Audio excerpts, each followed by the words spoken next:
Hello. Hello. देखे तो। Hello.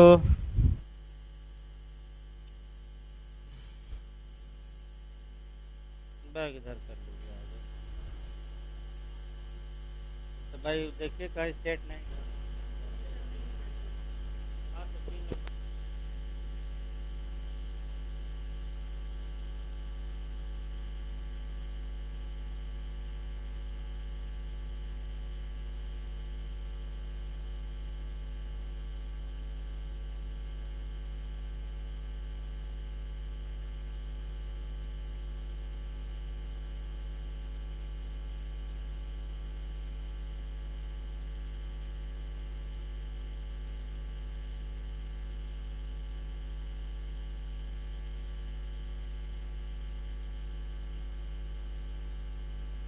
Hello.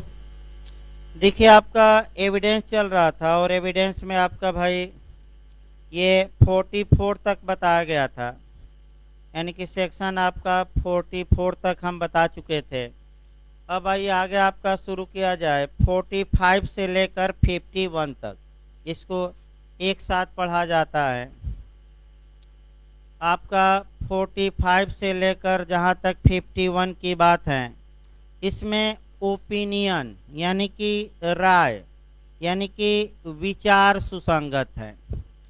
आपका फिर एक बार याद रखिए 45 से लेकर और 51 तक में आपका ओपिनियन या विचार या राय को सुसंगत बनाया गया है। अब राय होती क्या है, इससे भाई बात ना करिए भाई। अब राय होती क्या है, इसे क्यों सुसंगत बनाया गया है, एक एक शुरुआती दौर में आपको देखना है। मैंने सामान्य बातें अभी देखिए। आपका सामान्य नियम यह है कि जब भी कोई साक्षी आता है, यानी कि जब भी कोई गवाह न्यायालय में आता है, तो वह फैक्ट के बारे में न्यायालय को बताए, अर्थात तथ्य के बारे में बताए। यानी कि गवाह का ये कर्तव्य है कि वह घटना के बारे में बताए, तथ्य के बारे में बताए। उस तथ्य के आधार पर, उस फैक्ट के आधार पर विचार बनाना या राय बनाना या ओपिनियन बनाना, ये न्यायालय का कार्य है। लेकिन जो न्यायालय में बैठा न्यायाधीश होता है, वह एक मानव ही होता है और मानव के लिए ये संभव नहीं है कि वह सभी विषयों पर अपनी अच्छी राय बना सके, अच्छा विचार प्रकट कर सके। अतः ऐसी दशा में कानून ये अनुज्ञा देता है कि जहां न्यायालय अपना विचार नहीं बना सकता किसी मुद्दे पर, उस मामले में वह राय ले सकता है, अर्थात किसी अन्य को अपना फ्रेंड या मित्र बना सकता है और उसके विचार जान सकता है। यानी कि इसका मतलब ये हुआ कि जो सेक्शन 45 से लेकर 51 तक में दी गई बातें हैं, वह इस सामान्य नियम का अपवाद है कि साक्षी तथ्य का साक्षी होता है, राय का नहीं। और इस सामान्य नियम का ये अपवाद है। अर्थात एक उदाहरण से देखिए, तथ्य का साक्षी और राय का साक्षी में अंतर क्या है। तथ्य का साक्षी यानी कि फैक्ट का विटनेस का मतलब ये हुआ कि आपका गवाह ने जो अपनी आँखों से देखा है वह बताए, जो स्वयं अपनी कानों से सुना है वह बताए, या स्वयं इंद्रियों द्वारा बोध किया है वह बताए। अपना विचार न बताए, किस आधार पर हमारा ये विचार है। विचार निर्मित करना या उस तथ्य पर निष्कर्ष निकालना, ये न्यायालय का कार्य है। लेकिन अनुधारा 45 से लेकर 51 तक इसका एक्सेप्शन है, इसका अपवाद है, जहाँ की न्यायालय कुछ दशाओं में या तो एक्सपर्ट यानी कि विशेषज्ञ की या नॉन एक्सपर्ट यानी कि अविशेषज्ञ की राय ले सकता है। अब एक उदाहरण इस पर देखा जाए। मान लीजिए ए ने बी की हत्या लाठी मारकर की और सी गवाह था, तो सी भाई आकर कहे कि लाठी मारते हुए अपने अपने आंखों से देखा है, तो ये तथ्य का साक्षी होगा। अब आपका बी मर गया, बी का पोस्टमार्टम डॉक्टरों ने किया और डॉक्टरों ने ये देखा, ये अपना विचार प्रकट किया, ओपिनियन प्रकट किया, राय प्रकट किया कि इसकी मृत्यु डंडे से लगी चोट के कारण हुई या फांसी के कारण हुई या गोली लगने के कारण हुई। तो सामान्य नियम ये है कि जो डॉक्टर का विचार होगा वह सुसंगत नहीं होगा, लेकिन अगर वह विचार धारा 45 से लेकर 51 तक में आ जाता है तो कानून उस विचार को भी रेलेवेंट बनाता है, यानी कि उसका विचार साक्ष्य में स्वीकार किया जा सकता है। जैसे कि आपका गोरखपुर का मनीष गुप्ता हत्याकांड ही सबसे अच्छा उदाहरण है। तथ्य के साक्षी वह होंगे जो उसके दो मित्र थे और पुलिस द्वारा डंडा बरसाते हुए स्वयं अपनी आंखों से देखे थे, लेकिन राय का साक्षी वह डॉक्टर होगा जो लाश का पोस्टमार्टम किया और कहाँ कहाँ चोटें लगी, कहाँ कहाँ डंडा का निशान पाया गया, ये स्पष्ट रूप से मेडिकल रिपोर्ट में यानी कि पोस्टमार्टम रिपोर्ट में डॉक्टर ने लिखा। तो डॉक्टर ने घटना देखा नहीं बल्कि लाश को देखकर एक अनुमान लगाया, अर्थात अपनी ओपिनियन प्रकट की। तो ये जो ओपिनियन है आपका 45 से लेकर 51 तक में सुसंगत बनाई गई है। दूसरा क्वेश्चन आपका कि जो 45 है आपका ये भी सतर्क रहना है, इसे फ्रेंड सेक्शन भी कहा जाता है, मित्र धारा भी कही जाती है। अर्थात न्यायालय इस उदाहरण में डॉक्टर को अपना मित्र बना लेता है और मित्र बनाकर उससे कुछ राय ले लेता है, सलाह ले लेता है।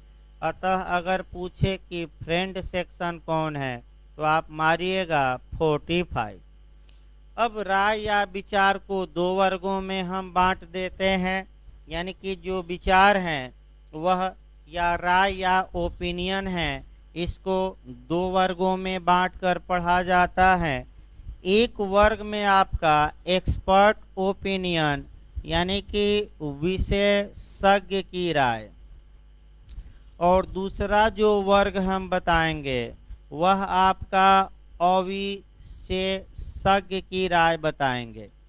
यानी कि एक वर्ग हम विशेषज्ञ की राय बताएंगे और दूसरा वर्ग हम अविशेषज्ञ की राय बताएंगे। तो दूसरा प्री में आपका क्वेश्चन ये आता है कि धारा 45 से लेकर 51 तक में किसकी राय सुसंगत है। दे देगा ऑप्शन विशेषज्ञ की, अविशेषज्ञ की, दोनों की, इनमें से कोई नहीं, तो आप दोनों मार कर आइए। इसके बाद आपका सेक्शन तोड़ लीजिएगा, यानी कि विशेषज्ञ की राय किस में सुसंगत है, अविशेषज्ञ की, तो विशेषज्ञ की पूछे तो 45 मार कर आइएगा, 45 ए मार कर आइएगा, 46 और आपका 51। फिर एक बार देखिए, अगर एक्सपर्ट ओपिनियन पूछे तो आपको कौन कौन सेक्शन कवर करने हैं, 45, 45 ए, 46 और 51। और यहीं अगर ये पूछे कि जो एक्सपर्ट नहीं है क्या उसके विचार भी रेलेवेंट हैं साक्ष्य में, तो आपका जवाब रहेगा रेलेवेंट है। तो अविशेषज्ञ क्या विचार कहाँ कहाँ है, तो आपका 47 से लेकर पूरा मार दीजिएगा 51 तक, यानी कि जो 51 सेक्शन है ये दोनों में लागू होगा, आपका विशेषज्ञ में भी और अविशेषज्ञ में। फिर एक बार याद रखिए, जो ये 47 से लेकर 51 तक का सेक्शन है, ये आपका किसके बारे में है? और विशेषज्ञ की राय के बारे में। तो अब आपका सेक्शन अलग अलग हो गया, तो तुरंत जो जो सेक्शन है उसको पढ़ना है और क्वेश्चन भी आपका निकालते रहना है।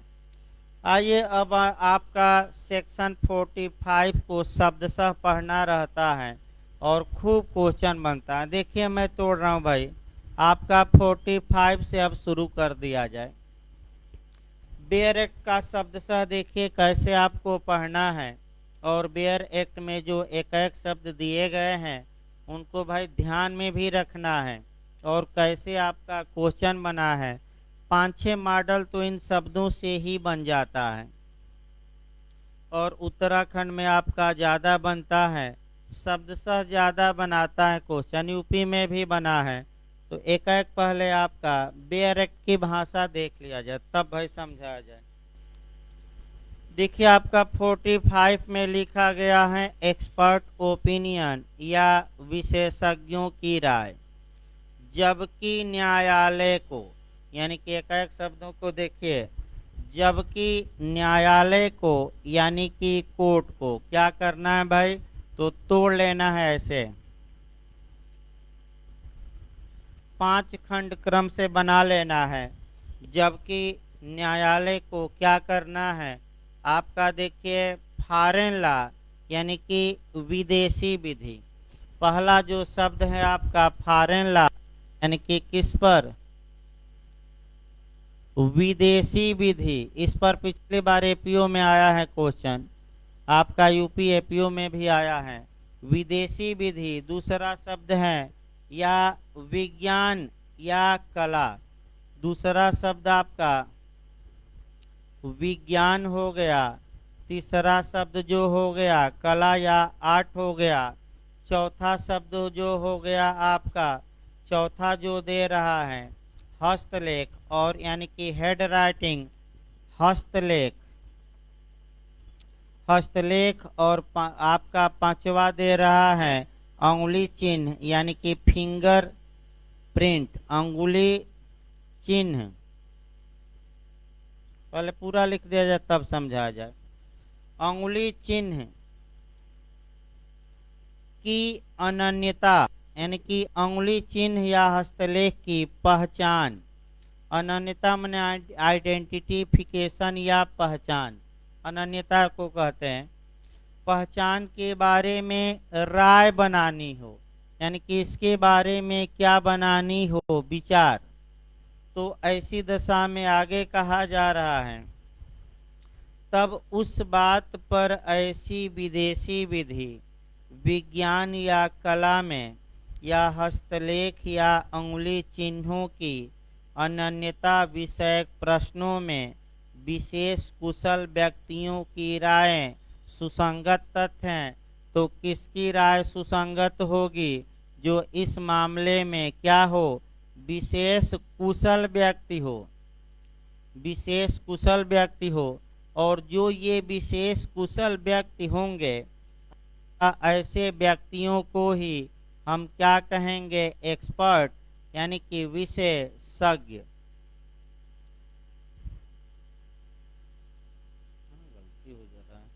ऐसे ही व्यक्तियों को आपका कहा क्या जाएगा?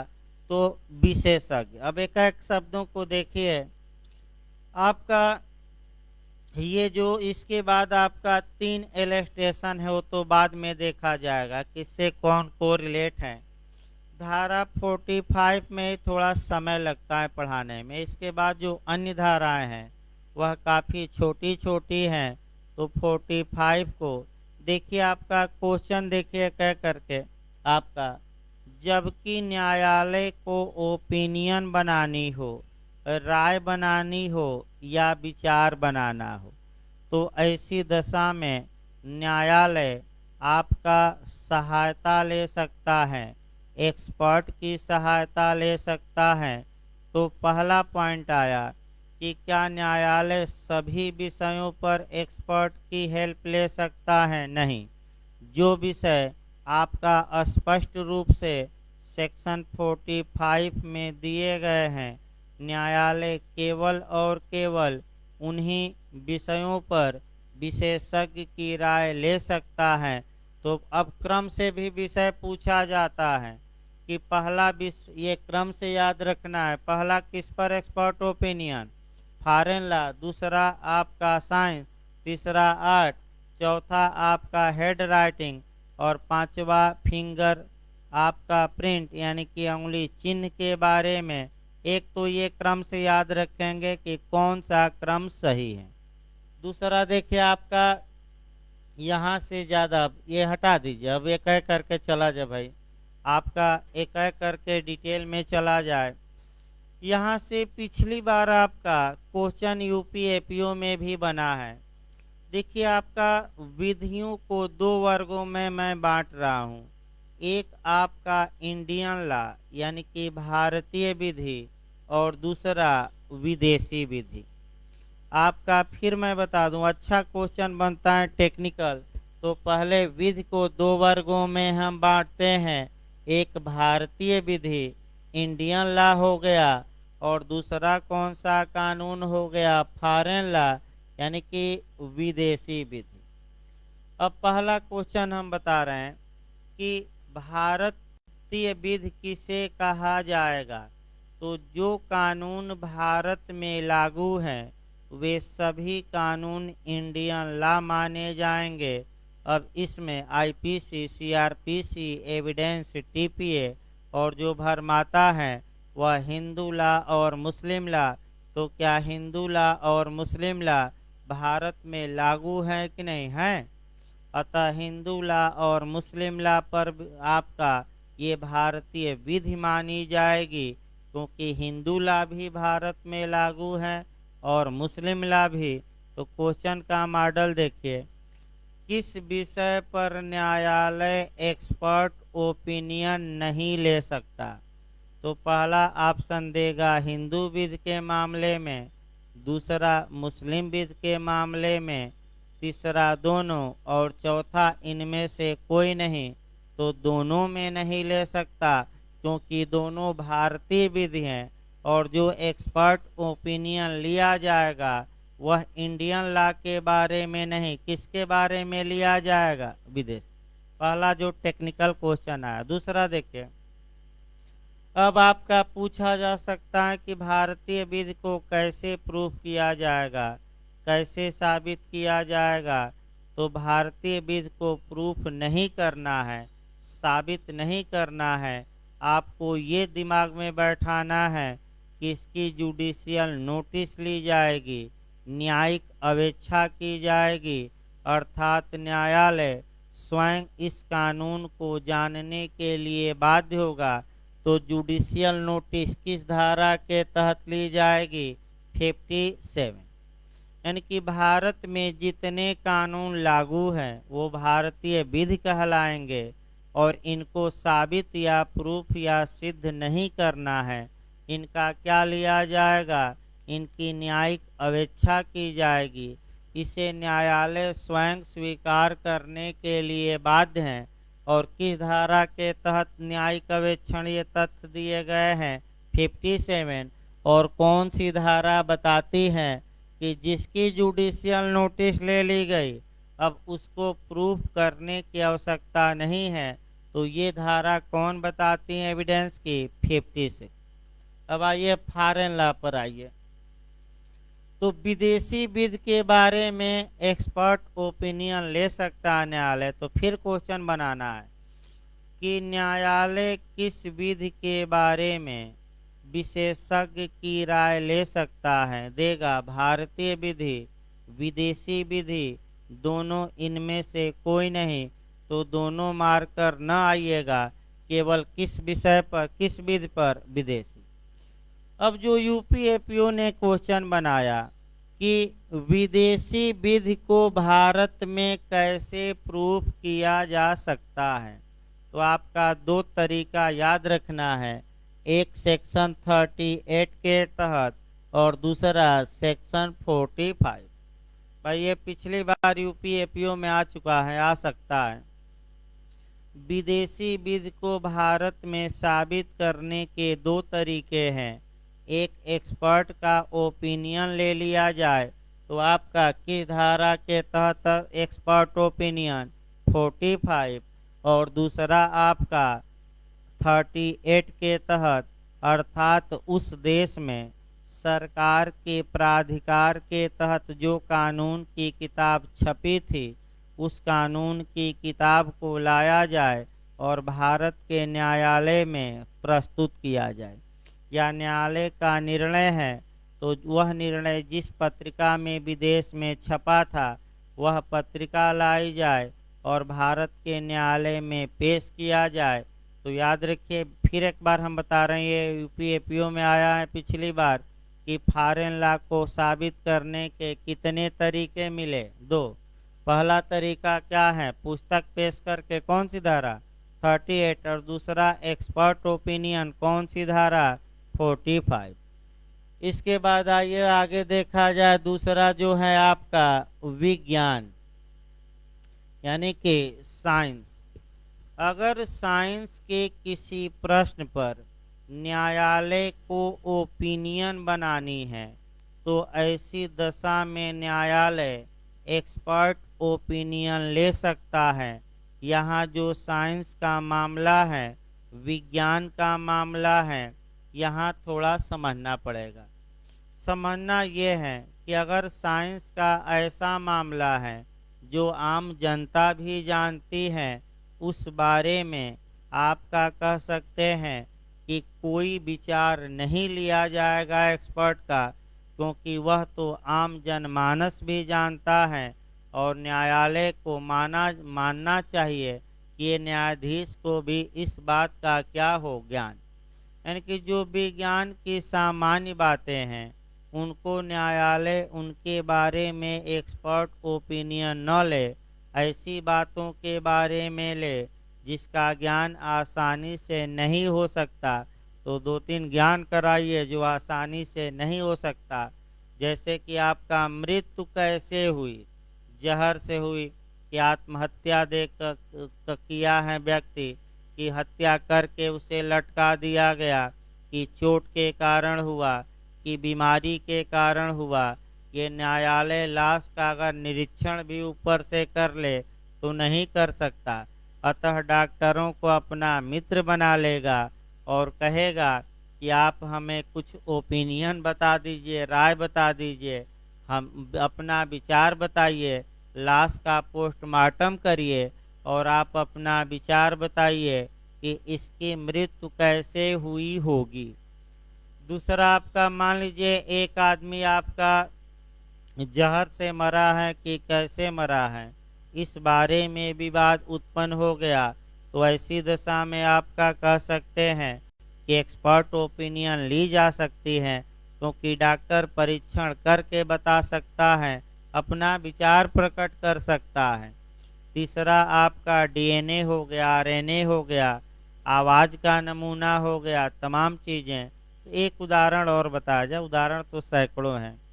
मान लीजिए कि क्या दो लोगों का डीएनए मैच करता है कि नहीं, तो क्या ये न्यायाधीश जान पाएगा आसानी से? नहीं।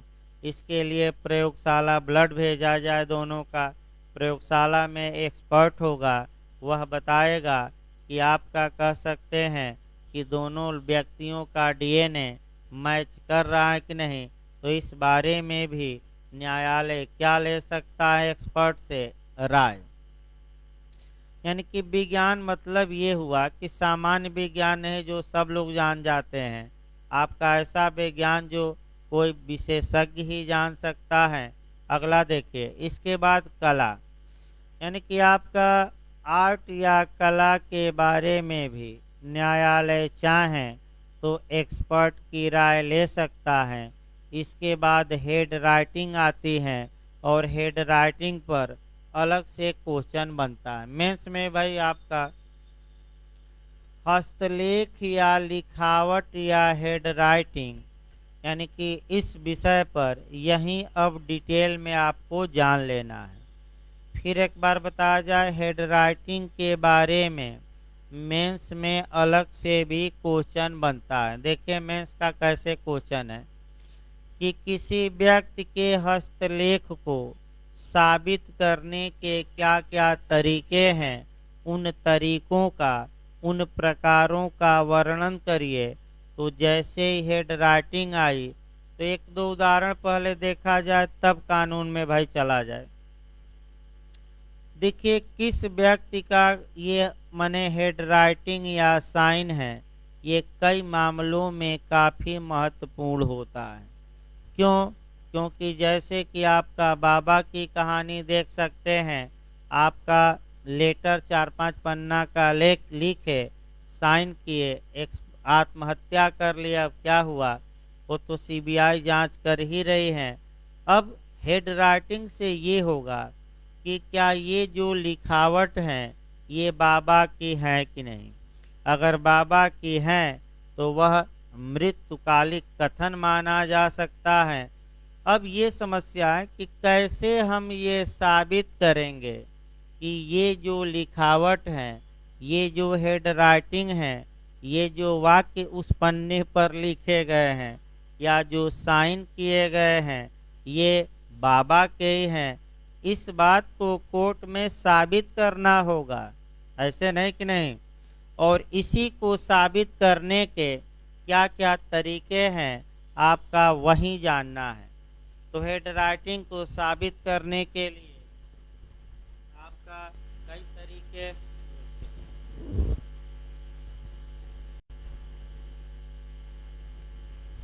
देखिए हेड राइटिंग को कैसे आपका साबित किया जा सकता है, एक एक आपका बिंदुओं को चलिए और देखिए सेक्शन कौन कौन आपको कवर करना है। एक से सेक्शन कवर करना है 45, ये लिखना पड़ेगा 4-4 लाइनमेंस में। दूसरा करना है आपका 47, इसके बाद आपका 60 करना है, 67 करना है, 70 करना है, 73 करना है, यानी कि आपका 45 हो गया, 47 हो गई धारा, 60 हो गई, 67 हो गई, 70 हो गया, 73 हो गया। इसके बाद आपका जो लिख आपका 73 हो गया।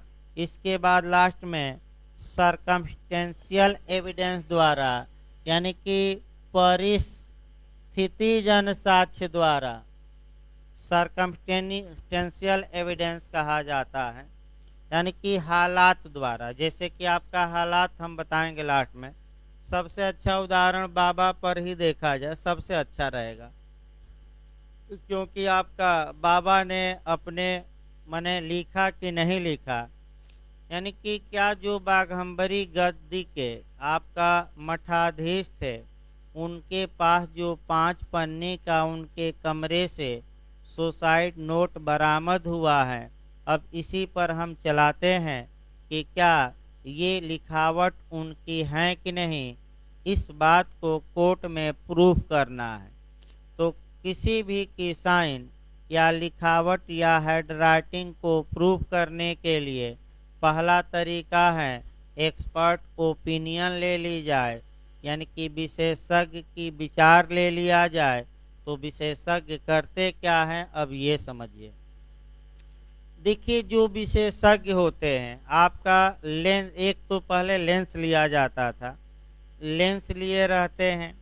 अगर बाबा ने पहले कभी भी, ध्यान में रखिएगा, अगर बाबा ने पहले कभी भी आपका साइन किया हो, चाहे बैंक में किया हो, चाहे स्कूल में पढ़ते समय किया हो, या किसी को लेटर लिखा हो, तो वह लेटर मंगाया जाएगा और ये जो लेटर हैं और वह लेटर मिलान किया जाएगा। मिलान में देखिए क्या क्या होता है। हर एक आदमी की लिखावट अलग अलग होती है, इसमें कोई शक नहीं। जैसे कि अक्षर भी बनाने की स्टाइल अलग अलग होती है, कितना किस अक्षर के बीच में गैप दिया जाता है ये भी अलग अलग होती है, माने ज़्यादातर मामलों में। और आपका अलग अलग होती है, तो वह लेंस लगा के और दोनों में देखेगा, मैचिंग कराएगा। अगर दोनों साइन या लिखावट एक जैसी हैं यानी कि इसको बाबा ने ही लिखा था, और अगर मैच नहीं कर रही हैं यानी कि ये जो सुसाइड नोट था ये बाबा ने नहीं लिखा था। दूसरा, आजकल कंप्यूटर से भी मैच करा जा रहा है। प्राचीन काल में आपका लेंस से होता था, आजकल किससे हो रहा है?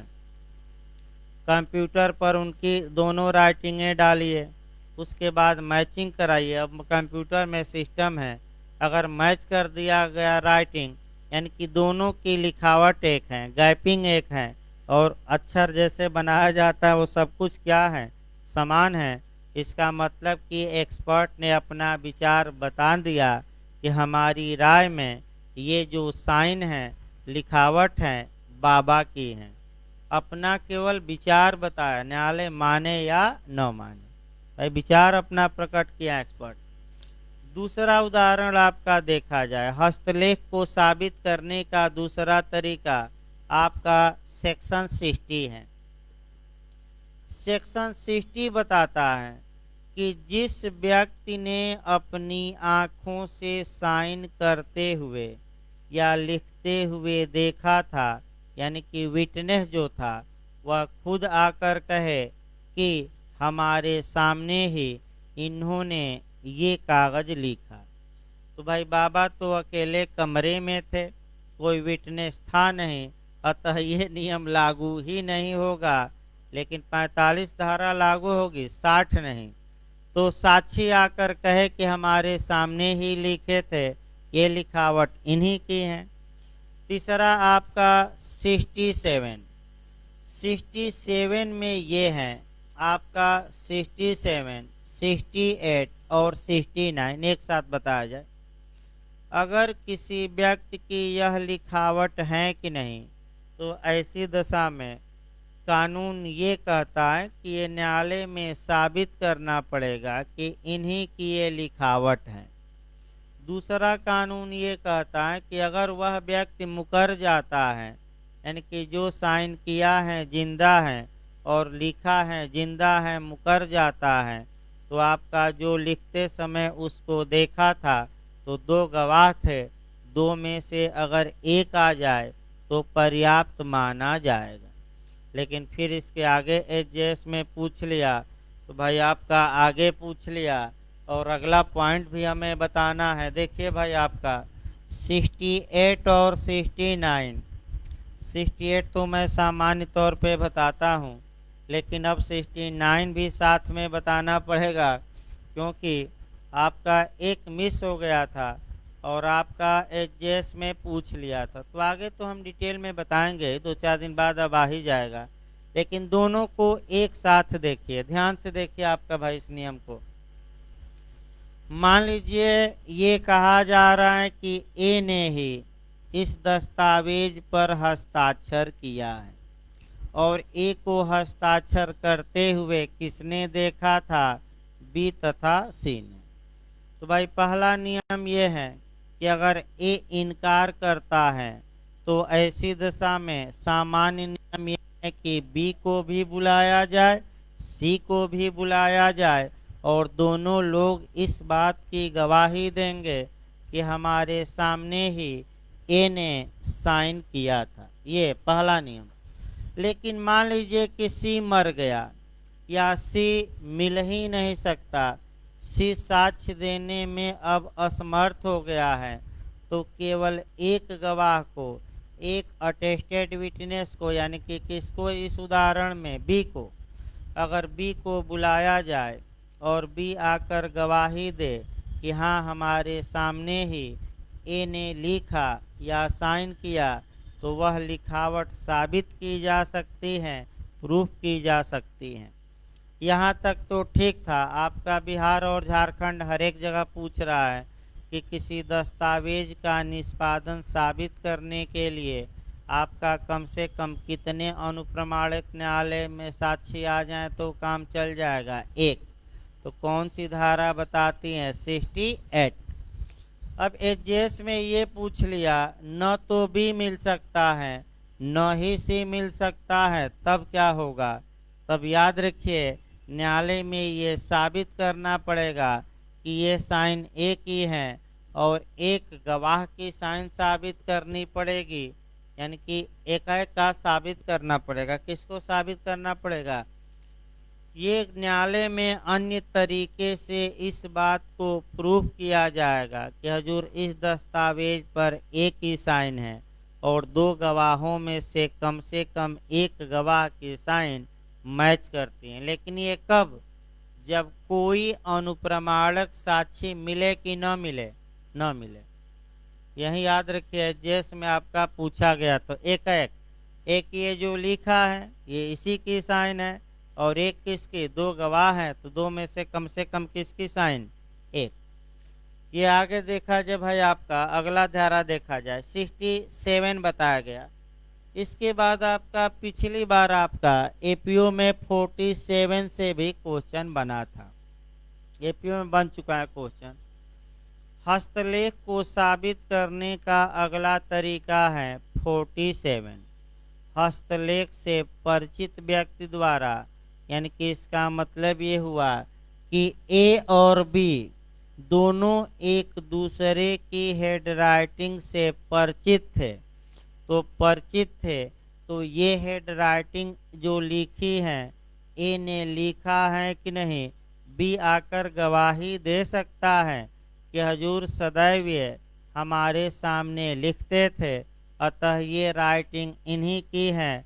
जैसे कि आपका बाबा में भी तत्काल एक चेला जो उत्तराधिकारी अब बन गया है, दूसरे दिन ही कह दिया कि ये लिखावट बाबा की है, और तीसरे दिन मुकर गया कि ये तो जांच का विषय है। जब मीडिया वाले पकड़े तो, यानी कि आप कैसे कह दिए बाबा क्या है? तो कह सकता था कि मैं बाबा की लिखावट से क्या था? परिचित। बाबा मैंने कुछ समयों पर हमें लिख कर देते थे, वो सामान मैं लाता था, बाबा की हेड राइटिंग ये है, वो सामान की लिस्ट दिखा दे तो शब्द मिलाए जाएंगे कि जैसे जो शब्द लिखा गया है उसमें गैप और बाबा की राइटिंग मैच कराई जा सकती है। लेकिन ये भी विफल मार जाता, क्योंकि बाबा ज़्यादा लिखते नहीं थे। तो भाई उसी की तो, यानी कि आपका परिचित व्यक्तियों की राय सुसंगत होगी कि नहीं हस्तलेख साबित करने में होगी। सेक्शन आपका कौन सा है? 47। अब आइए देखा जाए भाई एक और उदाहरण। ए तथा बी ये दोनों एक साथ एग्जाम दे रहे थे एलएलबी का, और ये मुन्ना भाई एलएलबी थे, यानी कि पढ़े नहीं थे। तो होता क्या था कि ए बी की कॉपी देखकर लिखता था और बी ए की। तो अब बताइए, आपका रोज लिखते थे, 10 दिन लगातार लिखे एक दूसरे की कॉपी देखकर, तो थोड़ा बहुत राइटिंग से परिचित हो गए होंगे कि नहीं? तो क्या ये दोनों एक्सपर्ट हैं? नहीं, लेकिन एक दूसरे की राइटिंग से परिचित हैं, क्योंकि अमूमन एक दूसरे की ये लिखावट क्या कर रहे हैं? देख रहे हैं। तो इनकी राय सुसंगत होगी कि विसंगत? तो कौन सी धारा रटिए? अब कौन सी धारा? 47। अगला ये आपका देख लिया जाए 70 पहले। धारा कई धाराएं तो अभी समाप्त हो गई भाई, दो लाइन की है ही। धारा 70 सेक्शन 17 कहता है कि जिस व्यक्ति ने लिखा है या जिस व्यक्ति ने साइन किया है वह व्यक्ति एक्सेप्ट कर ले, स्वीकार कर ले, अर्थात इस बात को स्वीकार कर ले कि ये लिखावट मेरी ही है, तब भी साबित किया जा सकता है। लेकिन जिंदा रहेगा तब तो स्वीकार करेगा। और बाबा का उदाहरण बिल्कुल विफल मार जाता है, क्योंकि जो लिखा है अब वो ऊपर पहुंच गया, तो ऊपर पहुंच गया तो ये नियम धारा 70 लागू नहीं होगी। लेकिन अगर जिंदा रहते और ये होता कि क्या इनकी लिखावट है, तो बाबा स्वयं आकर स्वीकार कर लेते कि ये मेरी ही लिखावट है। तो किस धारा में ये साबित करने का तरीका है? 17। और न्यायालय तो विशेषज्ञों का विशेषज्ञ है, तो न्यायालय स्वयं तुलना कर ले। तो अगली धारा बढ़ जाइए 73। देखिए अच्छे से, यहाँ से भी आपका क्वेश्चन बन रहा है वर्तमान में, अच्छे से जानना है। न्यायालय एक्सपर्ट का एक्सपर्ट है, न्यायालय चाहे तो किसी की राय न ले और स्वयं आपका मिलान कर ले, स्वयं तुलना कर ले, स्वयं भी तुलना कर सकता है। तो एक उदाहरण स्वयं तुलना कराया जाए। मान लीजिए एक लड़का है, लोक सेवा आयोग का आपका एग्जाम दिया और आशा के अनुरूप नंबर नहीं आए। लोक उत्तर प्रदेश लोक सेवा आयोग के खिलाफ उसने हाई कोर्ट में याचिका दायर की और कहा कि हमारा नंबर जितना आशा थी लिखा था मैं नहीं आया है, मेरी कॉपी मंगाई जाए और मुझे दिखाया जाए। हाई कोर्ट ने आयोग को आदेशित किया कि इस तारीख को आप इनकी कॉपी लेकर आइए। हाई कोर्ट कॉपी लेकर आया। अब लड़के को कॉपी की प्रत दी गई, प्रत दी गई, यानी कि फोटो स्टेट, ओरिजिनल नहीं दी जाती, प्रत दी गई। और लड़का कह रहा है कि ये तो मेरी कॉपी ही नहीं है, क्योंकि ये राइटिंग मेरी नहीं है। अब ये विवाद हो गया कि क्या इस लड़के की हेड राइटिंग ये है कि नहीं। तो न्यायालय कह सकता है कि तुम पीछे बेंच पर बैठो और तुरंत 2 पेज ये लो और बैठकर इसी बात को उतारो। मैं विशेषज्ञ का विशेषज्ञ हूँ, अब मैं खुद 2 घंटे बाद मिला लूँगा कि ये राइटिंग तुम्हारी है कि नहीं। तो क्या न्यायालय स्वयं तुलना कर सकता है कि नहीं। तो विशेषज्ञों का विशेषज्ञ की धारा में 73। अगर कॉपी मैच कर गई, अल्लाह यानी कि लड़का झूठ बोला, तो कुछ जुर्माना भी लग जाएगा। अगर मैच नहीं की तब तो आयोग को फटकार लगेगी और आयोग पर भी हो सकता है क्या लग जाए, जुर्माना। आपका मोदी जी ने इसका फायदा उठाया था सुभाषनी अली के मामले में। आपका आयोग ने ये गड़बड़ झाला किया था और उस बीच आपका अखिलेश जी की सरकार थी और उसका लाभ भाजपा को मिला। और भाजपा जब सत्ता में आई तो देख ही रहे सीबीआई जांच चल रही है। 5 साल से सीबीआई जांच चल रही है आयोग के खिलाफ, अब तक कुछ हुआ नहीं। यानी कि सब चोर चोर मौसेरे भाई हैं, इसमें कोई शक नहीं है। कोई भी सरकार आएगी लालीपाप देकर हटा देगी। भाई भाजपा भी खूब हम ये जांच कराएंगे वो जांच कराएंगे, जांच तो हो रही है, क्या परिणाम निकला। भाई बस वही है कि चोर चोर क्या होते हैं, मौसेरे भाई एक थाली में खाएंगे और समाज को बांटेंगे बाद में जाकर।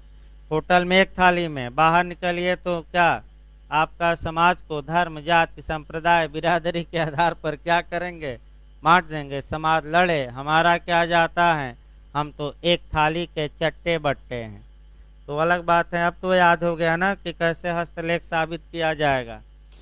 हस्तलेख के बाद एक और उपाय है आपका सरकमस्टेंशियल एविडेंस, परिस्थिति जन साक्ष्य द्वारा, हालात द्वारा।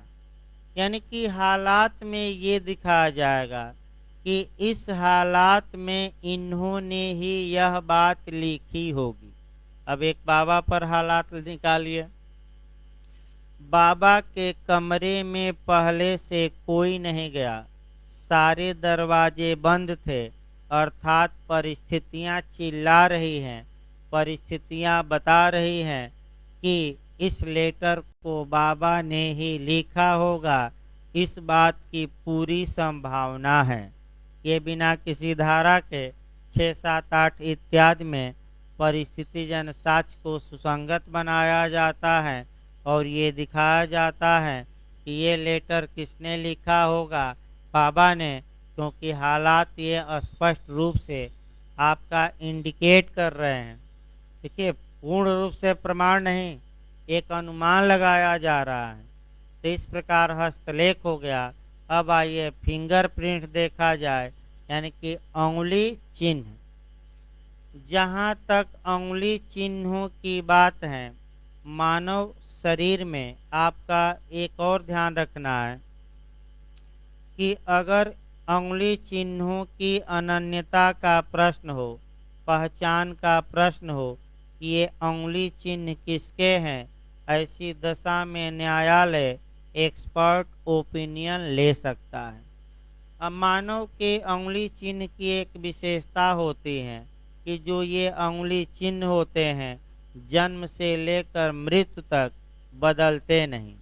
अतः ऐसी दशा में तमाम कार्यों के लिए इन अंगुली चिन्हों का प्रयोग भी किया जाता है।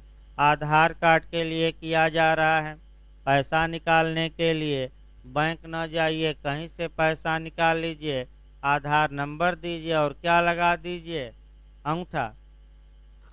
हर एक आदमी प्राकृतिक रूप से देखिए कि प्रत्येक आदमी का जो फिंगर प्रिंट होता है, यानी कि अंगुलियों की छाप होती है, अलग अलग होती है। करोड़ों लाखों में भले एक आदमी का मिल जाए, लेकिन अमूमन मिलता नहीं। यानी कि ये जो अंगुलियों के बीच में चिन्ह है, प्रत्येक आदमी के चिन्ह अलग अलग हैं। याद रखिए, उसमें गैपिंग एक खासियत है। ये ऐसी दशा में न्यायालय अगर किस व्यक्ति का ये अंगूठा चिन्ह है, इस पर ओपिनियन लेना हो तो एक्सपर्ट की ओपिनियन ले सकता है।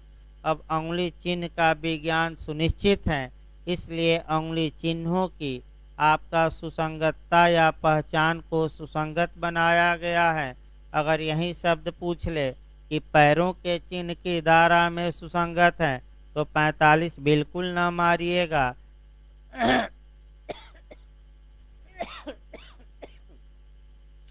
पैरों का चिन्ह दे दे तो धारा 7 मारिएगा, यानी कि पैरों के चिन्ह की धारा में सुसंगत है, तो धारा 7 में गुत्थम गुत्थी के रूप में। अगला देखिए भाई, आपका अभी अंगुली चिन्ह पर एक दो पॉइंट और देखिए। तमाम ऐसे अपराध हैं जो अंगुली चिन्ह के आधार पर ही आपका अपराधियों को पकड़ा भी जाता है। जैसे कि मान लीजिए कि आपका पुलिस वाले गए और पुलिस वाले या कोई भी व्यक्ति किसी भी चीज पर अपना अंगुली लगाया, यानी कि हाथ से पकड़ा, तो हाथ से पकड़ा तो जो अंगुली के चिन्ह है उस पर आपका भले दिखाई नहीं देता है, लेकिन उस पर पड़ गए। अब कोई व्यक्ति क्या किया कि पूरा उसको क्या किया, मिटा दिया। देखिए, मिटाने के बावजूद भी एक केमिकल आता है कि अगर वह छिड़क दीजिए तो इसके पहले क्या चिन्ह थे थोड़ा उभर आते हैं। जैसे कि मैं एक कुर्सी पर हाथ रखा, ऐसे आपको नहीं दिखाई देगा, लेकिन यही लेंस से अगर देखा जाए तो हमारे अंगुली के चिन्ह इस पर क्या रहेंगे, पड़े रहेंगे। और इस आधार पर भी तमाम अपराधी पकड़े जाते हैं। जैसे कि आपका लाश मिली, लाश के पास एक शराब की बोतल मिली, तो शराब की बोतल पर जिसकी फिंगर प्रिंट होगी, यानी कि हत्या पूरा चांस है कि वहीं किया होगा। पुलिस 10 लोगों को पकड़ेगी, 20 लोगों को, सबका फिंगर प्रिंट मिलाएगी और जो मिल गया, यानी कि प्राइमा फेसाई, ये लगभग निश्चित हो गया कि इसी ने अपराध किया होगा। तो आपका इसीलिए पुलिस वाले क्या करते हैं कि आपका करते क्या हैं कि आपका जैसे गोली चलाए खुद ही इनकाउंटर कर दिए और वहीं रुमाल लगाए रहते हैं ताकि हाथ का निशान ना आए, और जाकर जो मरा रहता है उसके हाथ में रिवॉल्वर दे देते हैं और थोड़ा दबा देते हैं रुमाल से ताकि इसका चिन्ह आ जाए और ये क्या हो, पकड़ा जाए। तो इसी चाकू हुआ, बल्लम हुआ, लाठी हुआ, माने तमाम ऐसे उदाहरण है। कितना उदाहरण बताया जाए, संभव नहीं है भाई, एक एक दो दो उदाहरण ही पर्याप्त हैं। इस प्रकार फिंगरप्रिंट के बारे में न्यायालय एक्सपर्ट की ओपिनियन ले सकता है। ये सुनिश्चित विज्ञान है क्योंकि जन्म से लेकर मृत्यु तक फिंगरप्रिंट जो है वह आपका बदलता नहीं है सामान्यतः। तत्पश्चात आपका अभी समाप्त नहीं हुआ, देखिए आपका बेरक की भाषा। अब आगे जो पूछा गया है कि इसमें विशेष कुशल व्यक्तियों की राय सुसंगत तथ्य हैं और ऐसे व्यक्ति एक्सपर्ट कहलाएंगे। यानी कि 5 तथ्य हुए, इन 5 तथ्यों में किसकी राय, विशेष कुशल व्यक्तियों की राय क्या है, तो ओपिनियन क्या है, सुसंगत हैं, रेलेवेंट हैं, साक्ष्य में प्रस्तुत की जा सकती हैं। और ये जो विशेष कुशल व्यक्ति होंगे इन्हीं को एक लाइन में हम क्या कहेंगे, विशेषज्ञ कहेंगे, यानी कि एक्सपर्ट कहेंगे। तो देखिए आपका यहाँ से अच्छा क्वेश्चन बना है, अंदर जाकर बना है। क्वेश्चन ये बना है कि एक्सपर्ट किसे कहा जाएगा। तो एक्सपर्ट उसे कहा जाएगा जो 5 विषयों पर विशेष कुशलता रखता हो।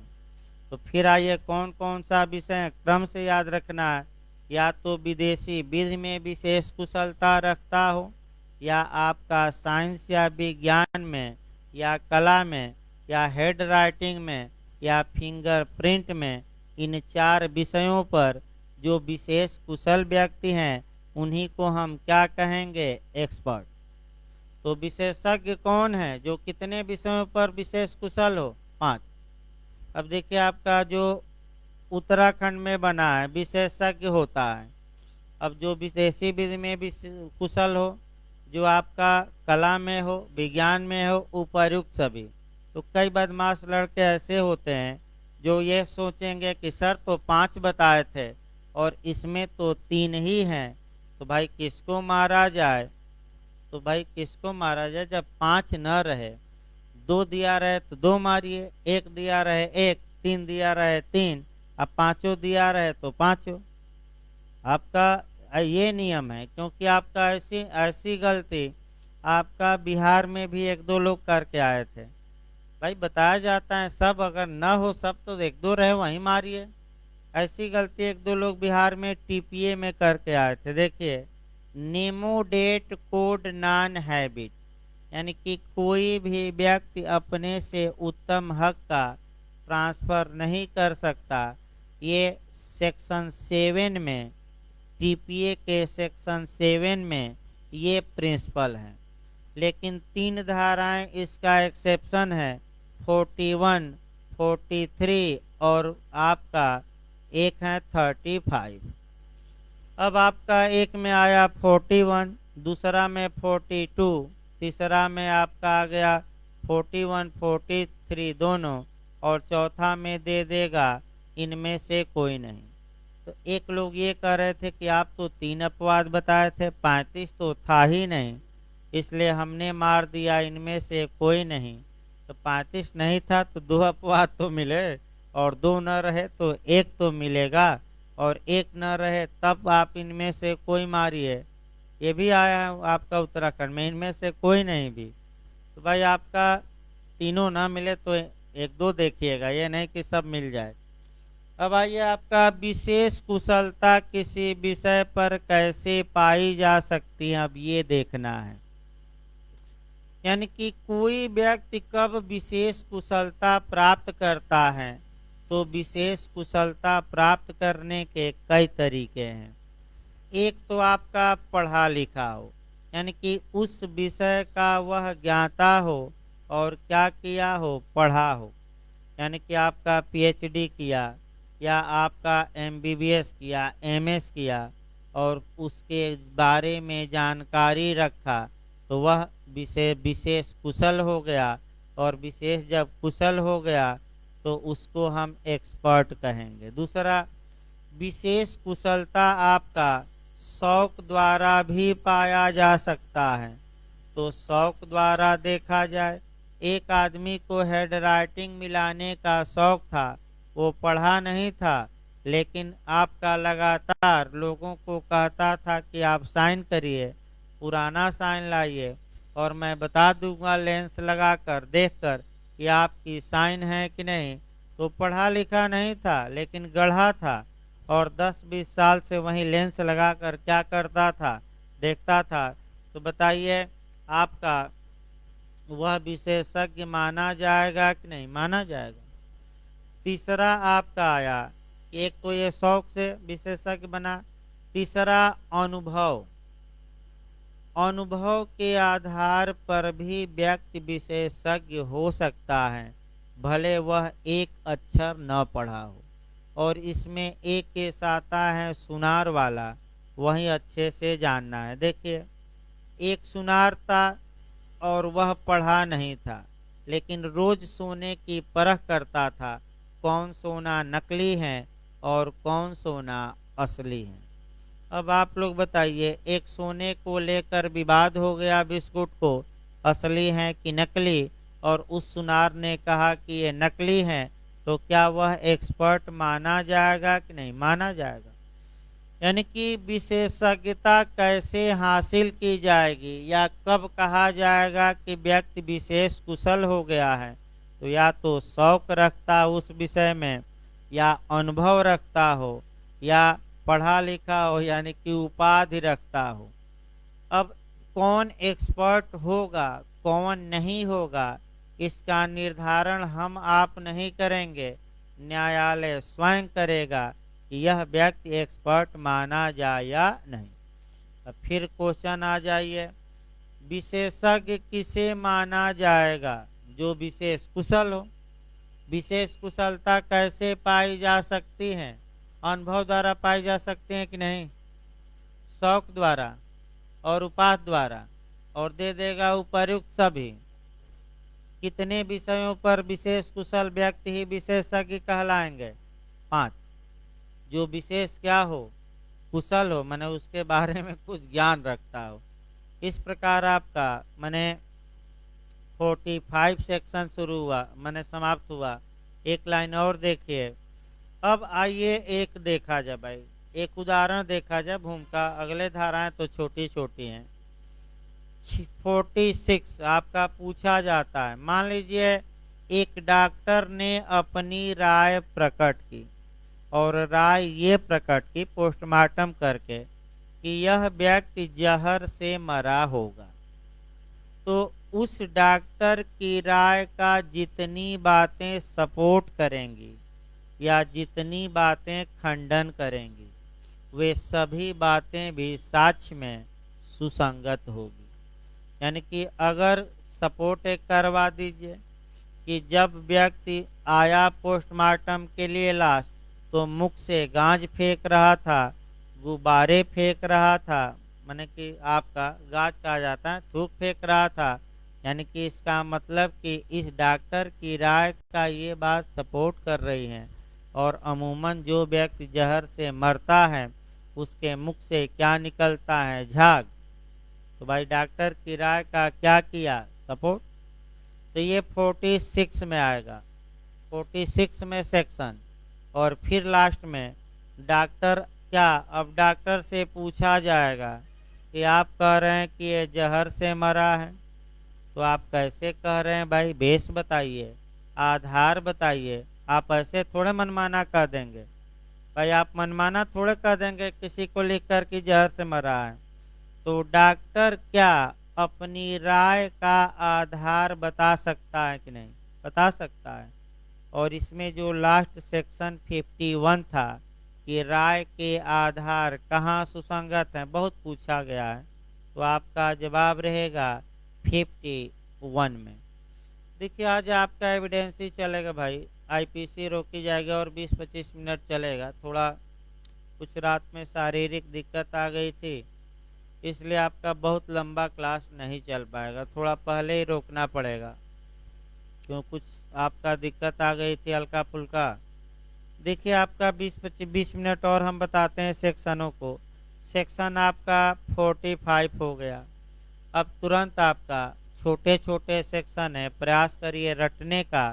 देखिए सेक्शन अब 46, देखिए भाई आपका 45 ए अभी है भाई। देखिए 45 ए, देखिए यहाँ से भी आपका पूछा जा रहा है क्वेश्चन। इस समय तो भाई जे में आ ही रहा है, आया भी था। देखिए इलेक्ट्रॉनिक साक्ष्य के परीक्षक का मत, ये जो सेक्शन है आपका ये जोड़ा गया बाद में, और ये सेक्शन जोड़ा गया आपका सूचना प्रौद्योगिकी संशोधन अधिनियम यानी कि आईटी एक्ट अमेंडमेंट एक्ट 2008 को जोड़ा गया, यानी कि 2008 को जोड़ा गया। तो बस एक लाइन का क्वेश्चन बनता है कि जो इलेक्ट्रॉनिक साक्ष्य के परीक्षक का मत होगा, अगर उस विषय पर राय बनानी है तो एक लाइन बनता है कि किसकी राय सुसंगत होगी, और जिसकी राय सुसंगत होगी वह एक्सपर्ट माना जाएगा। तो तो बस देखिए अब डायरेक्ट भाई, जब किसी कार्यवाही में न्यायालय को किसी मामले में मत बनाना होता है, जो किसी पारेषित सूचना, यानी कि जो सूचना भेजी गई है, पारेषित मतलब क्या हुआ भाई, जो सेंड किया, पारेषित करते हैं ना, सेंड करना ना, तो लिख लीजिए सेंड करना, भेजना। पारेषित सूचना के संबंध में या किसी कंप्यूटर साधन में भरी गई सूचना, यानी कि फार्म भरे और कंप्यूटर में आप अपनी जानकारी क्या किए हैं, भरे हैं, भरी गई सूचना अथवा किसी अन्य इलेक्ट्रॉनिक या अंकीय रूप द्वारा सूचना के रूप में भरा जाता है, तो सूचना प्रौद्योगिकी अधिनियम सन 2000 की धारा 79 के संदर्भित इलेक्ट्रॉनिक साक्ष्य के परीक्षक की राय, यही अंडरलाइन करना है। किसकी राय सुसंगत होगी, इलेक्ट्रॉनिक साक्ष्य के परीक्षक की राय, अंडरलाइन डायरेक्ट पर कर लीजिए, यही क्वेश्चन आपका बना है। तो किसकी राय इस मामले में सुसंगत होगी, फिर मैं बता दूं, एक शब्द याद रखना है, इलेक्ट्रॉनिक साक्ष्य के परीक्षक की राय। और ये जो इलेक्ट्रॉनिक साक्ष्य का परीक्षक होगा, यह एक्सपर्ट माना जाएगा, विशेषज्ञ माना जाएगा। ये आपका जोड़ा कब गया, ये याद रखना है, किसकी राय सुसंगत, और इसे क्या माना जाएगा, एक्सपर्ट माना जाएगा, याद रखिएगा भाई। इसके बाद आ जाइए आपका 46, अब एक एक दो लाइन की धारा है, निपटा दिया जाए 51 तक भाई, प्रयास किया जाए। 46 बस 2 लाइन याद रखना है, आपका विशेषज्ञों की रायों से संबंधित तथ्य, एक दो हम उदाहरण बताएंगे। देखिए आपका एक लाइन ये जानना है, अभी हमने बताया कि जो तथ्य एक्सपर्ट ओपिनियन का समर्थन करते हैं और जो तथ्य एक्सपर्ट ओपिनियन का विरोध करते हैं, भले वह सुसंगत न हो, वह विसंगत हो, लेकिन वह सुसंगत हो जाएंगे कब, जब वो एक्सपर्ट ओपिनियन का क्या करते हैं, या तो सपोर्ट करते हैं या विरोध। अब यहाँ जो अगला क्वेश्चन आपका बनता है, बेरेक पर ही लिख लेना चाहिए कि विशेषज्ञ की राय के बारे में अवशेषी प्रावधान किस धारा में है। अवशेषी मतलब रिजुडियरी, रिजुडियरी मतलब अवशिष्ट, यहीं बेरक पर लिखिए, टेक्निकल क्वेश्चन आता है। विशेषज्ञ की राय के बारे में, फिर मैं बता रहा हूँ, आपका रिजुडियरी सेक्शन, रिजुडियरी का मतलब हुआ अवशेषी प्रावधान, अवशेषी धारा या अवशिष्ट धारा, अवशिष्ट प्रावधान की धारा में है, तो आपका जवाब रहेगा 46।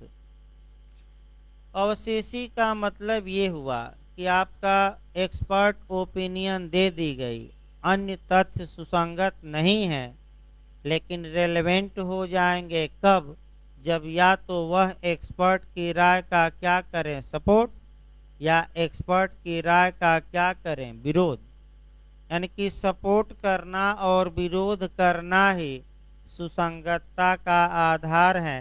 तो अभी हमने 20 वाला उदाहरण भी बताया और वहीं उदाहरण दिया भी गया। देखिए उदाहरण भाई, प्रश्न यह है कि क्या क को अमुक विष दिया गया था, यह तथ्य सुसंगत है कि अन्य व्यक्तियों में भी जिन्हें वह विष दिया गया था अमुक लक्षण प्रकट हुए थे, जिनका उस विष के लक्षण होना विशेषज्ञ प्रतिज्ञात या प्रत्याख्यात करते हैं। प्रतिज्ञात, बैठिए बैठिए अभी बैठिए थोड़ा सा, आपका विशेषज्ञों की राय, देखिए आपका विशेषज्ञ प्रतिज्ञात या प्रत्याख्यात करते हैं। प्रतिज्ञात का मतलब ये हुआ कि वह स्वीकार करते हैं, यानी कि आपका, और आपका प्रत्याख्यात का मतलब इनकार, यानी कि अब आइए एक देखा जाए उदाहरण। मान लीजिए 10 व्यक्ति मरे, आपका बच्चे भी मर रहे हैं इस समय, उस पर ही देख लीजिए। अब 10 बच्चे मरे मान लीजिए अस्पताल में, और सभी बच्चों में एक ही लक्षण पाया गया और एक ही बुखार पाया गया, तो 11वां बच्चा मरा, तो आप ये डॉक्टर ने बताया कि ये भी बीमारी से मरा है, तो भाई कैसे आप कहेंगे कि बीमारी से मरा है? तो डॉक्टर दिखा सकता है कि ये बीमारी से मरा, इस बात का सपोर्ट करा सकता है कि इसके पहले ही 10 बच्चे आपका ऐसे मरे हैं, और वो भी कैसे मरे थे, ऐसे ही लक्षण पाए गए और उनको भी यही बीमारी थी, इस बच्चे में भी ऐसे ही लक्षण हैं, अतः यह भी इसी बीमारी से मरा होगा। तो बताइए सपोर्ट हम करा रहे हैं कि विरोध? सपोर्ट, भाई सपोर्ट करा रहे हैं, लेकिन एक विरोध भी कराइए। मान लीजिए डॉक्टर ने कहा कि आपका 25 मीटर दूर से गोली मारी गई है, और गवाह आकर कहता है कि 1 मीटर, तो भाई डॉक्टर की राय का वह क्या कर रहा है? विरोध। तो सपोर्ट वाले तथ्य भी और कौन वाले? विरोध। तो भाई आपका 20 वाला याद रखिए। इसके बाद आपका जो पढ़ना रहता है 51। खूब क्वेश्चन, एक ही लाइन की धारा है लेकिन बहुत ज़्यादा क्वेश्चन आपका बनता है। 51 निकालिए भाई, एक एक दो दो लाइन की धारा है इधर। देखिए आपका राय के आधार कब सुसंगत है, पहले पढ़ा दिया जाए तब एक अच्छा उदाहरण दिया जाए। यानी कि बेस, बेस यानी कि आधार, अर्थात किस आधार पर आप कहेंगे, तो आपका आधार देखिए, जब कभी किसी जीवित व्यक्ति की राय सुसंगत है तब वे आधार भी जिन पर वह आधारित हैं सुसंगत हैं। इसका मतलब ये हुआ कि अगर किसी जीवित व्यक्ति की राय, मृत की नहीं, सतर्क रहना है, बेहरक की भाषा, किसकी राय? जीवित व्यक्ति की राय सुसंगत है, चाहे वह विशेषज्ञ हो या अविशेषज्ञ। भाई इससे मतलब नहीं है, लेकिन पॉइंट क्या पकड़ना है? जीवित व्यक्ति की। तो जीवित व्यक्ति में बताइए विशेषज्ञ आएगा कि अविशेषज्ञ की? दोनों। तो धारा 51 किसके लिए बनी है? विशेषज्ञ अविशेषज्ञ की? दोनों। दोनों। राय सुसंगत है तब वे आधार भी जिन पर वह राय आधारित हैं वे आधार भी रेलेवेंट होंगे। और दृष्टांत खूब पूछा जाता है कि कोई विशेषज्ञ अपनी राय बनाने के प्रयोजनार्थ किए हुए प्रयोगों का विवरण दे सकता है। यानी कि अगर आपका अपनी राय कैसे उसने अपनी राय बनाई, ये जो वह प्रयोग किया होगा इस मामले में, वह अपनी राय दे सकता है, प्रयोगों का विवरण दे सकता है। तो डायरेक्ट क्वेश्चन बनाए भाई कि कोई विशेषज्ञ अपनी राय के आधार बनाने में उस प्रयोग का विवरण दे सकता है जो उसने किया। ये सीधे किस धारा में दिया गया? तो किस धारा में दिया गया है? 51 मार्क कराइएगा। देखिए आपका एक लाइन इसको समझाया जाए, आपका ध्यान से देखिए। ए एक डॉक्टर है, इसके पास एक लाश आती है और लाश को ये पोस्टमार्टम करता है और ये कहता है कि गोली 25 मीटर दूर से मारी गई होगी। ये इसने अपना एक्सपर्ट था और इसने डॉक्टर ने अपना क्या प्रकट किया? राय। अब आपका तुरंत ये 45 में इसकी राय क्या होगी? सुसंगत। अब गोली 25 मीटर से ही मारी गई है कि भाई और कहीं से मारी गई है, तो ऐसे सभी तथ्य जो ये सपोर्ट करें कि गोली 25 मीटर से मारी गई या दूर से मारी गई और नज़दीक से मारी गई, यानी कि 25 मीटर का खंडन करते हैं, तो वे सभी तथ्य साक्ष्य के रूप में प्रस्तुत किए जा सकते हैं। किस धारा में? 46। अब डॉक्टर से पूछा गया कि किस आधार पर, किस बेस पर आप कहेंगे कि गोली 25 मीटर से मारी गई है? आप बेस बताइए, आधार बताइए। तो डॉक्टर को आधार बताना होगा।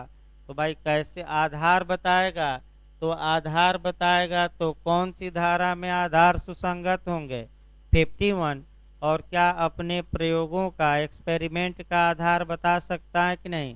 बता सकता है। तो एक आधार बतवा दिया जाए। देखिए, मान लीजिए एक मुन्ना भाई भाई एमबीबीएस नहीं था, अच्छा एमबीबीएस था। अब मान लीजिए उससे पूछा गया कि बताओ कैसे, कुछ लोग मुन्ना भाई एलएलबी भी होते हैं, कुछ लोग मुन्ना भाई आपका एलएलएम होते हैं। आपका मैंने एडमिशन करा लीजिए, न तो कॉपी लिखे न कुछ, आपका सर्टिफिकेट क्या होगा? आ जाएगा। यह कि पैसा ज़्यादा लगता है, 40-50 हज़ार लग जाता है आपका। वो तो मुन्ना भाई एलएलबी, तो यहाँ मुन्ना भाई एमबीबीएस नहीं, पढ़ा लिखा था। देखिए, आपका डॉक्टर ने राय प्रकट की कि हमारी राय में गोली 10-25 मीटर दूर से चली होगी। किस बंदूक से चली ये भी बताते हैं, इसमें शक नहीं भाई। अब कैसे बताते हैं? तो वह बताएगा कि हजूर हम 5 साल आपका मेडिकल की तैयारी किए, 6वें साल में मेडिकल में एडमिशन हुआ, फिर 5 साल हम मेडिकल पढ़े, एमबीबीएस किए, और 5 साल में हमने कई प्रयोग किए, और तमाम किताबों में ये हमने पढ़ा कि अगर गोली इतना छिद्र करके गई है, आसपास इतना फटा है शरीर का, या कितना घुसी है, उस आधार पर एक अनुमान उसमें लगाया जाता है कि गोली इतनी दूर से चली होगी। अतः ये हमने प्रयोग किया था आपका, जब क्या किया था, एमबीबीएस में कर रहा था, उस समय प्रयोग किया, हमारी किताब में लिखी गई हैं। ये लीजिए प्रयोगशाला की किताबें, मोटी मोटी किताबें पेश कर दे और कह दे कि इस आधार पर मैंने कहा है कि गोली कितने मीटर से दूर से चली होगी, 25। भाई अब विज्ञान ये है कि किस वेपन से चली, आपका कितनी दूर से चली, अब गोली कितना घुसी, कितना गहराई में गई, कितना चौड़ा में गई, इस आधार पर आपका एक डॉक्टरी जब पढ़ते हैं तो पूरा पढ़ाया जाता है।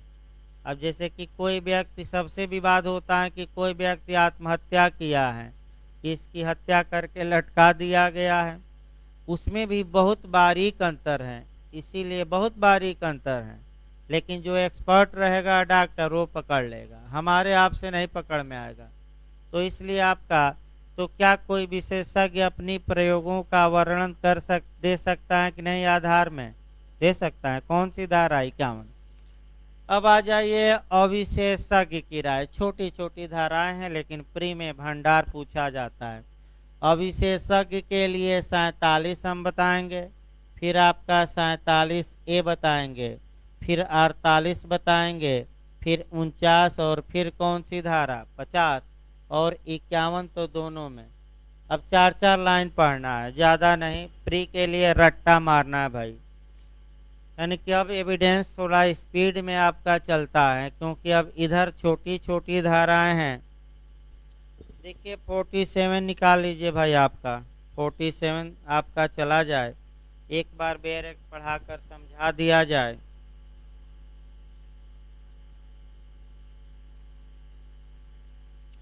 देखिए हस्तलेख के बारे में राय कब सुसंगत होगी? अब फिर मैं एक बार बता रहा हूँ, पूरा कहानी आज बताया था मैं कि किसी की हेड राइटिंग साबित करना हो तो भारतीय साक्ष्य अधिनियम तमाम उपाय बताता है आपका, और 2 उपाय तो इधर ही आ गए। पहला उपाय आपका सेक्शन 45, एक्सपर्ट की क्या ले ली जाए, ओपिनियन, और दूसरा एपीओ में पूछा ही गया था हस्तलेख से परिचित व्यक्ति की राय। तो हस्तलेख से जो परिचित व्यक्ति होगा वह एक्सपर्ट नहीं है, यानी कि विशेषज्ञ नहीं है, बल्कि अविशेषज्ञ हैं, लेकिन बार बार दूसरे की राइटिंग लिख कर देख रहा है लिखते हुए, तो वह भी अपनी राय प्रकट कर सकता है। यानी कि 47 से लेकर और 50 तक जो हम राय प्रकट कराएंगे वह किसकी होगी? अविशेषज्ञ। तो देखिए भाई बेरेक्ट आपका, जबकि न्यायालय को राय बनानी हो कि क्या कोई दस्तावेज किस व्यक्ति ने लिखी या साइन की, तो उस व्यक्ति के हस्तलेख से जिसके द्वारा लिखी या हस्ताक्षरित की गई अनुमानित की जाती हैं, परिचित किसी व्यक्ति की यह राय कि यह उस व्यक्ति द्वारा लिखी या हस्ताक्षरित की गई थी अथवा लिखी या हस्ताक्षरित नहीं की गई थी, सुसंगत तथ्य हैं। तो बताइए किसकी राय सुसंगत तथ्य है? आपका जो ऐसे व्यक्ति की हेड राइटिंग या साइन से क्या था, परिचित था। तो परिचित व्यक्तियों की राय की धारा में सुसंगत एक क्वेश्चन बनता है। तो 47। अब परिचित कब माना जाएगा, ये आपका नीचे वाली लाइन एक्सप्लेनेशन बता रहा है। देखिए इसको भी ध्यान से। कोई व्यक्ति किसी अन्य व्यक्ति के हस्तलेख से परिचित तब कहा जाता है जबकि उसने उस व्यक्ति को लिखते देखा है, यानी कि आसपास बैठे थे, नकल मार रहे थे एक दूसरे से। तो बताइए लिखते देख लिया कि नहीं? देख लिया, लिखते देखा हो। या जबकि स्वयं अपने द्वारा या अपने प्राधिकार के अधीन लिखित और उस व्यक्ति द्वारा संबोधित दस्तावेज के उत्तर में उस व्यक्ति द्वारा लिखी हुई तात्पर्य होने वाली दस्तावेज प्राप्त किया है, यानी कि लेटरबाजी हुई है। लेटरबाजी का मतलब कि ए ने भी लेटर भेजा, कभी मुक्त देखे नहीं? ए ने भी बी को भेजा, बी ने भी ए को भेजा, पाती भेजा, और पाती 10, 5, 7 आई दोनों से। तो दोनों एक दूसरे की राइटिंग पढ़ते पढ़ते लेटर क्या हुए, पहचान लिए। तीसरा है या जबकि कारोबार के मामूली अनुक्रम में उस व्यक्ति द्वारा लिखी हुई तात्पर्य होने वाली दस्तावेज समझ उसके बराबर रखी जाती थी, माने उसके समक्ष रखी जाती थी, यानी कि कारोबार का अनुक्रम था। एक व्यक्ति साइन करता था, लिखता था, उसकी साइन दूसरे व्यक्ति के पास रोज क्या होती थी, प्रस्तुत होती थी, तब भी परिचित हो सकता है। तो आइए आपका 47A देखिए। बस याद रखिए परिचित व्यक्तियों की राय क्या होंगी, सुसंगत। विशेषज्ञ की अविशेषज्ञ, अविशेषज्ञ। 2 लाइन याद रखिए कि धारा में 47A देखिए। इलेक्ट्रॉनिक हस्ताक्षर के बारे में राय कब सुसंगत होगी? तो आपका राय सुसंगत होगी। इलेक्ट्रॉनिक हस्ताक्षर के बारे में राय बनाना है तब प्रमाणकर्ता प्राधिकारी की जिसने इलेक्ट्रॉनिक हस्ताक्षर प्रमाण पत्र जारी किया है उसकी राय सुसंगत होगी। यहाँ से भाई क्वेश्चन बना है कि किसकी ओपिनियन या राय सुसंगत होगी? तो उस प्रमाणकर्ता प्राधिकारी की जिसने इलेक्ट्रॉनिक हस्ताक्षर प्रमाण पत्र क्या किया था, जारी। इसको रट कर जाना है।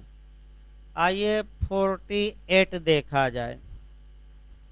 जहाँ तक धारा 48 की बात है, आपका बताया भी गया था जब सेक्शन हमने 13 पढ़ाया था, और आपका उत्तराखंड में ये पूछा भी गया है भाई। इसको कल ही बता पाएगा भाई आदमी।